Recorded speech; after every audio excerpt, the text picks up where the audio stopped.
Hi, I'm Dacia Cipher, and I'm going to demonstrate how to compute an independent samples t-test using SPSS. As you can see, I have the data set called Exercise 31, Example 1 on the screen from the Grove and Cipher textbook. These data were collected from veterans with spinal cord injuries who were receiving treatment with the goal of achieving and maintaining competitive employment. In this particular example, we have veterans who received one of two different kinds of treatment.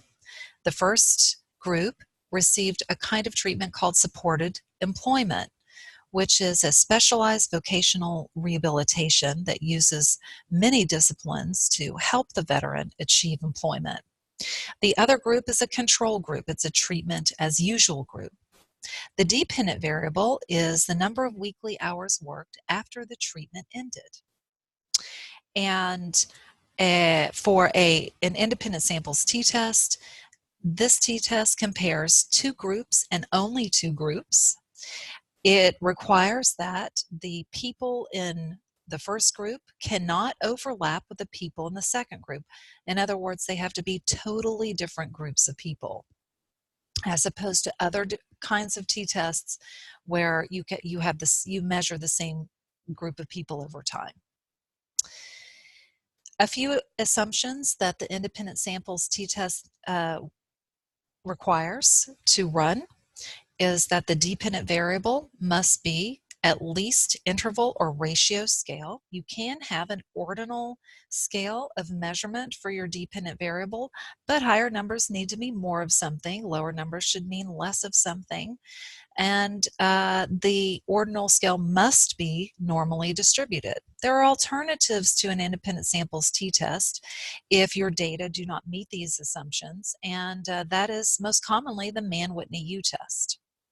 The other assumption is an equal variances assumption, where the variance of the dependent variable in the first group should be about the same as that in the second group.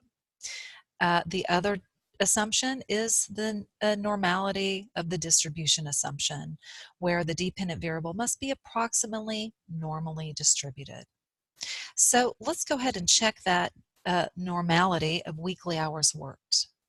We'll go to Analyze, Descriptive Statistics, Explore, move over your hours worked per week into the dependent list, and click on Plots and Normality Plots with Tests. Continue and OK.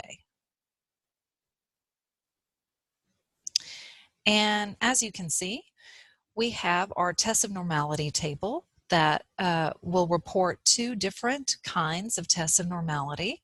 One is for a data set that has many observations in it, namely at least 1,000 or more. That's the Kolmogorov-Smirnov test. That is not for this data set. This data set is very small, and the more appropriate test of normality is the Shapiro-Wilk test. And as you can see, the p-value for the Shapiro-Wilk test is greater than 0.05. It is 0.142, meaning that the distribution for the number of weekly hours worked did not significantly deviate from a normal distribution shape. Therefore, our data meet the normality assumption.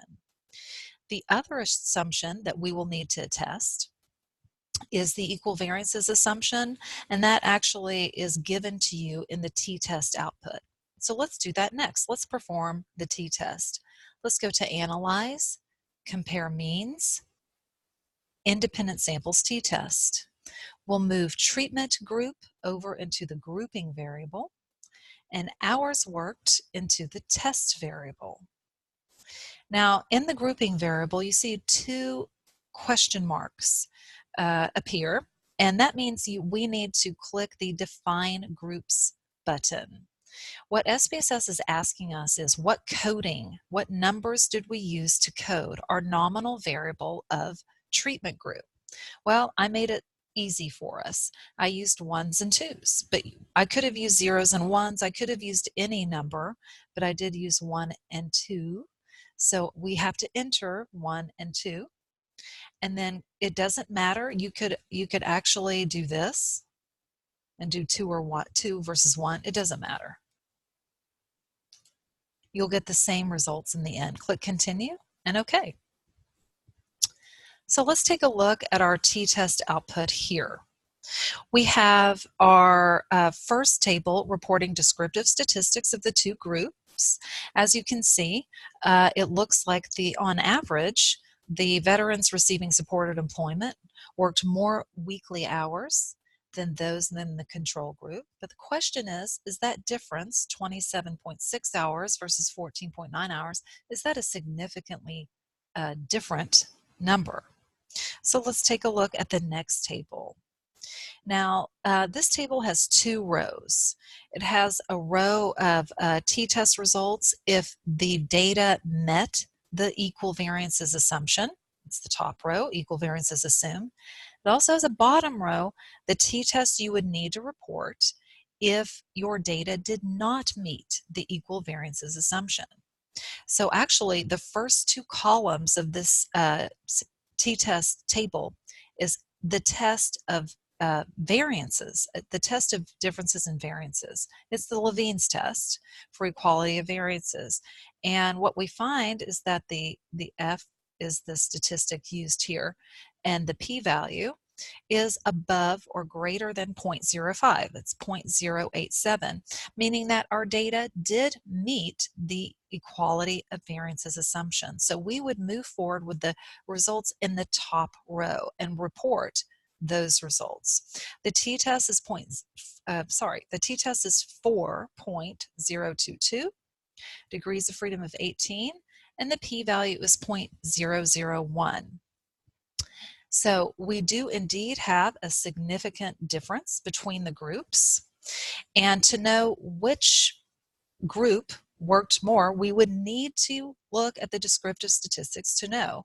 And so, of course, we can see that it is the supported employment group that worked significantly more hours than the control group, p equals 0.001. In other words, there is a 0.1% likelihood that this t was achieved if the null hypothesis were actually true. So let's look at our interpretation.